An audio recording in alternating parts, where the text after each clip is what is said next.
thing that can happen is that it decreases the activity of the prodrug. So a prodrug is something that's enzymatically, a compound that's enzymatically converted to the active substance after it's administered, or it's administered. So we have come upon this before when we were talking about how Prilosec works. So I discussed how Prilosec worked a bit ago on Parazole in this class, and which you remember was a benzimidazole. And so that is an example of a prodrug. So another example of this is the chemotherapeutic 6-mercaptopurine. And what happens is that leukemia cells, these tumor cells will delete the enzyme that's necessary to convert it into the active drug. So they'll actually delete that enzyme by silence. What they'll do is they'll go in and they'll silence the gene, so that the gene for that will still be there in the genome, but they will get rid of its expression by changing how that gene interacts with those histone proteins that we saw earlier that coil up the DNA.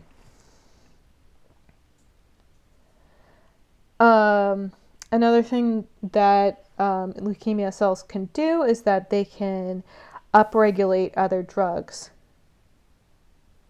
that get, they can downregulate the enzyme that activates the drug. So here, this is silencing the gene expression.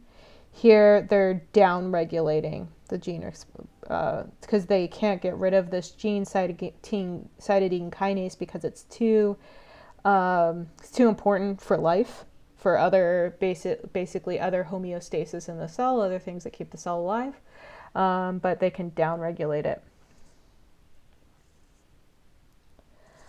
Another thing that cells can do, both bacteria and tumor cells can do this, is they can activate new pathways that circumvent the drug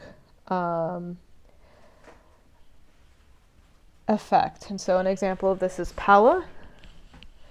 And so basically what happens is that they are able to circumvent the biochemical pathway that something like PALA takes advantage of. So another thing that, again, this is tumors are doing all this. It's pretty amazing. They are able to reverse the action of the drug. In this case, they're upregulating a DNA repair enzyme. So this is what normally would happen is that you can alkylate the DNA. This is going to repair it.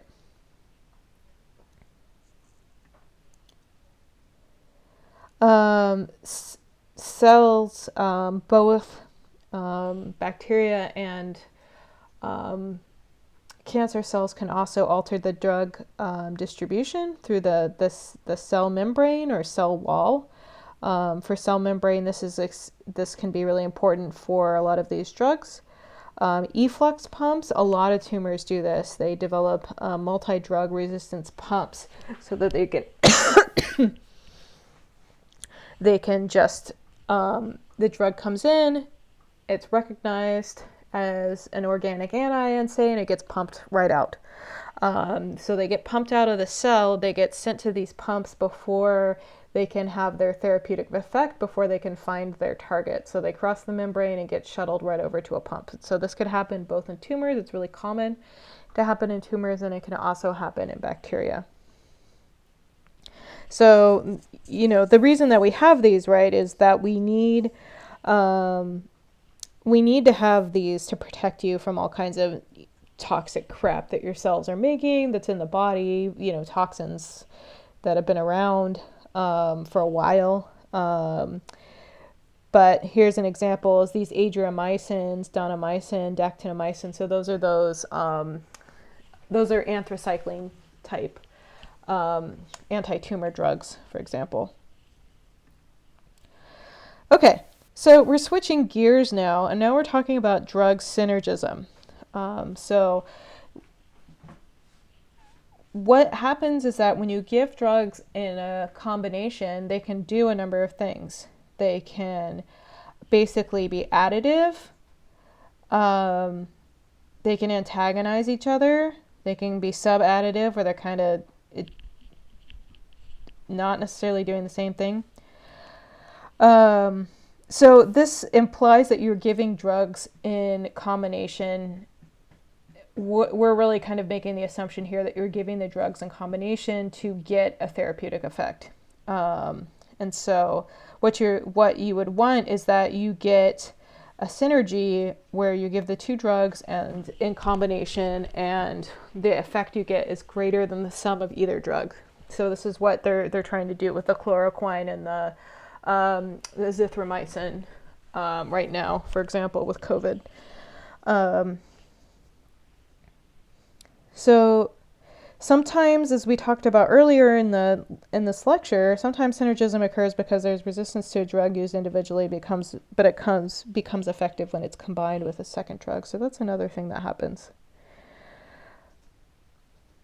So we're going to talk about drug synergism in the context. There's other kinds of drug synergism, or other examples of drug synergism, but we're going to talk about it in the specific context of drug resistance. So what follows is kind of a subset of drug synergism, so do keep that in mind. It's a very, a big part of drug synergism is going to be using drugs as either antibiotics or anti-tumor drugs, chemotherapeutics in some combination. So it's a really big part of that. Okay, so drug synergism, there's a number of different mechanisms. So we can either inhibit that drug destroying enzyme, block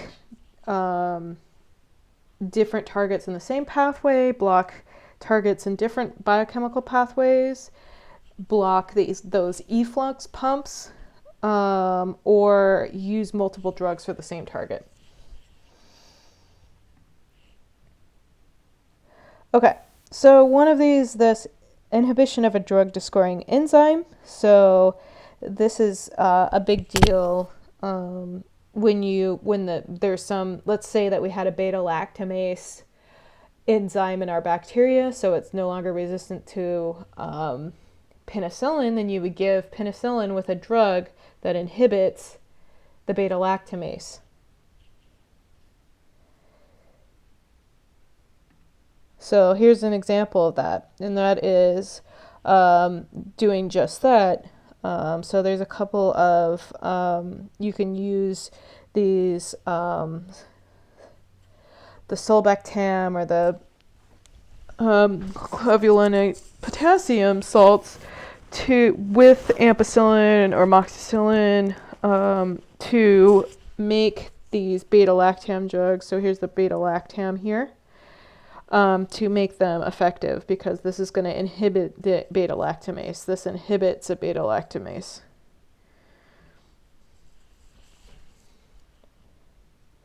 And so they both are mechanism based. In this case, they're both forming covalent intermediates with the enzyme, so that makes them extremely effective inhibitors of these enzymes because it's covalent.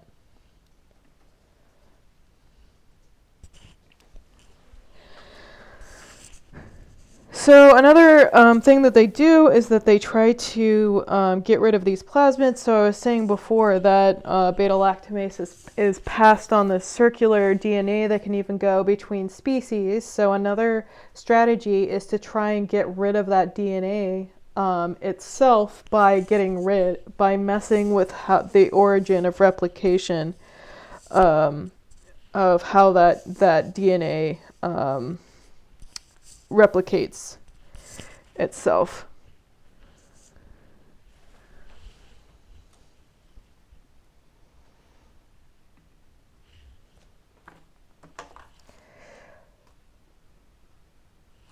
Okay.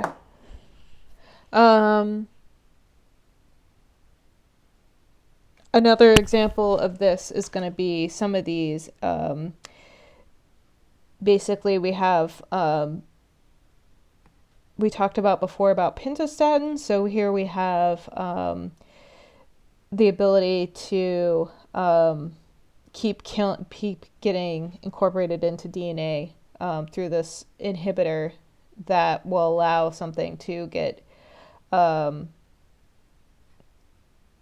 incorporated into the DNA. Okay, so sequential blocking. So this is where if we have a metabolic pathway, we want to block more than one enzyme in the pathway.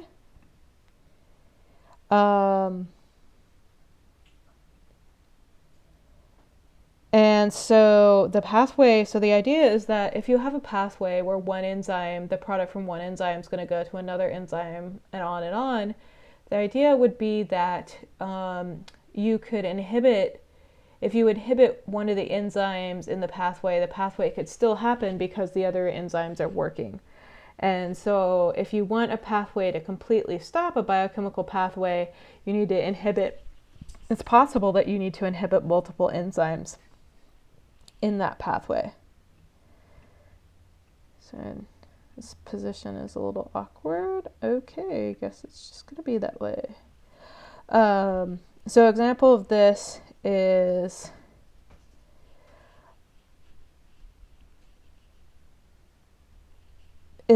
you hit the pathway at 2 points. In this case, I'm using 2 different inhibitors that inhibit different parts of the folate reduction pathway. So without tetrahydrofolate, among other things, they can't make DNA. Remember, this is also the component of the biological, your biological hydride source. So bacteria can't do a lot when both of these are inhibited, or when they can't have tetrahydrofolate. But that pathways like that are essential for life, are likely going to have redundancy, etc., built into them. And so that's why it's probable that you're going to have to do something like this, take a strategy like this, where you're inhibiting the enzyme inhibiting the pathway at multiple enzymes.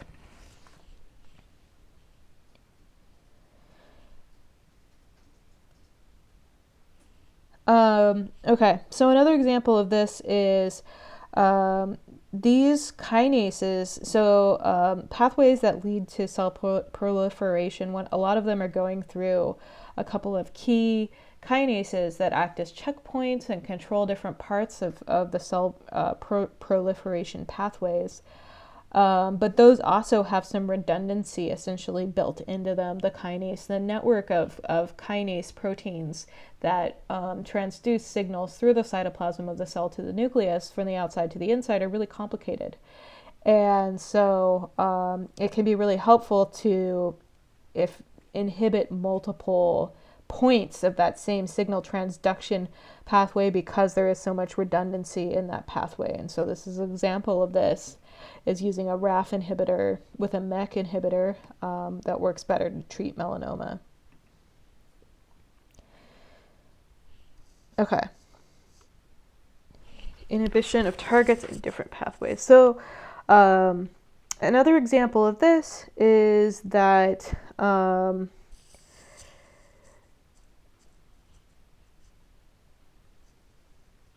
you want to block unrelated pathways. And so here,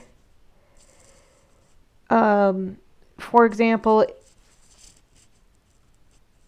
the drug is erlotinib. And so erlotinib is a kinase inhibitor because it's an ATP analog. I know it kind of doesn't look like it, but it actually is.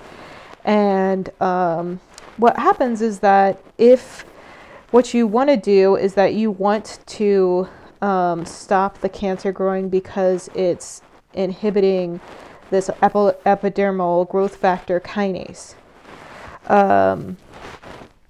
And what happens in the cancer cells is that this epidermal growth factor kinase is inhibited, then the cells actually have some other growth factor receptor kinases that they can upregulate to basically take the place of the inhibited epidermal growth factor kinase. So it's like, okay, there's something wrong with this guy, we could have these kinases sub in, and whether that's their kinases actually still bind, these other type of kinases can bind the growth factor receptor pretty well, or what exactly is going on depends on the individual pathway, and is pathway to pathway dependent. But in this case, what happens is that both of these both of these kinases, the MET and VEGFR kinase kinase protein expression is upregulated,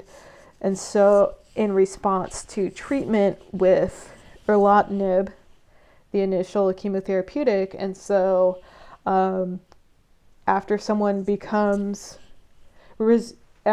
tumor becomes resistant to erlotinib, they need to be treated with cabozantinib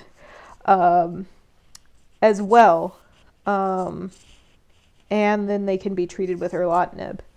So it's better, if you're going to start off someone on erlotinib, to just start treating them at the same time on cabozantinib anyways, because that way this doesn't happen over time. Another things is that efflux pumps, so you want an efflux pump inhibitor is going to be something if your body's pumping out a lot of the drug. So we do need to be careful with this, right? Because the reason the efflux pump is there in your cells is that it's to get rid of toxins in the cells. So now you're inhibiting basically the cell's ability to dump trash out. And so trash includes toxins.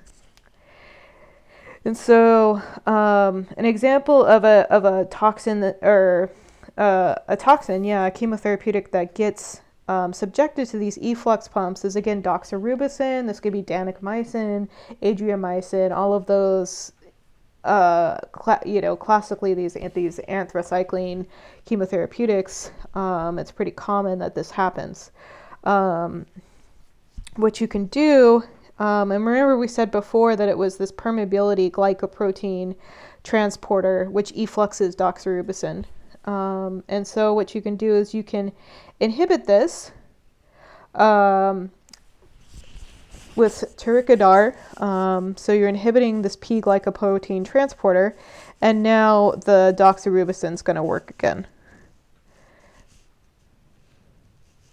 But remember, of course, this is inhibiting all the P glycoproteins everywhere in the body, so that's making this super more toxic than it already is, and it already is really toxic.